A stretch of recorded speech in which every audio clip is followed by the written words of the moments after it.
అస్మద్గురుభ్యో నమ. శ్రీమతే రామాంజాయ నమ. ఈనాటి మంచి మాట.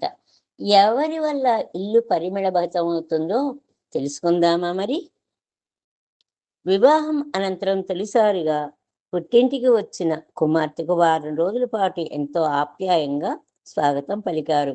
ఆ వారం రోజులు అమ్మాయికి నచ్చినవే అన్నీ చేశారు.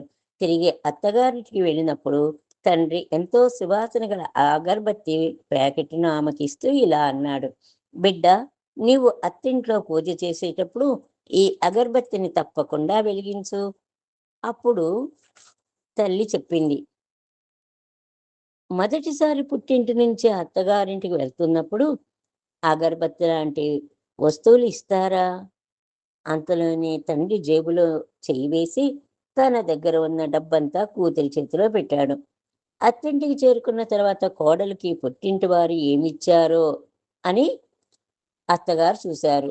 అందులో అగరబత్తుల ప్యాకెట్ కూడా కనిపించింది. అప్పుడు ఆమె ముఖం చిట్లిస్తూ, సరే, రేపు పూజ గదిలో ఇవి వెలిగించు అని చెప్పింది. మరుసటి ఉదయం అమ్మాయి పూజకు కూర్చొని అగరబత్తుల ప్యాకెట్ను తెరిచి అందులో ఉన్న ఒక చిన్న లేఖను కనిపించింది. ఆ లేఖలో ఇలా ఉంది: బంగారం, ఈ అగరబత్తిని తాను కాలిపోతూ కూడా మొత్తం ఇంటిని సువాసనతో నింపుతుంది. అంతేకాదు, చుట్టుప్రక్కల వాతావరణాన్ని పరిమళభరితంగా ఆనందంగా మారుస్తుంది. ఆ లేఖ చూసిన కూతురు ఆపుకోలేక బిగ్గరగా ఏడవగానే ఆమె అత్తగారు, భర్త, మామగారు పరిగెత్తుకుంటూ పూజ గదిలోకి వచ్చారు. అప్పుడు చుట్టూ ఏదైనా సమస్య ఉన్నదేమోనని చూస్తుండగా ఆ తండ్రి రాసిన లేఖ వారి కంటపడింది.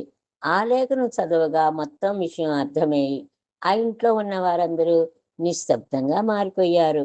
అప్పుడు అత్తగారు అన్నారు, ఈ లేఖకు ఫ్రేమ్ చేయించాలి. మా కోడలికి వచ్చిన అత్యంత విలువైన కానుక ఇదే.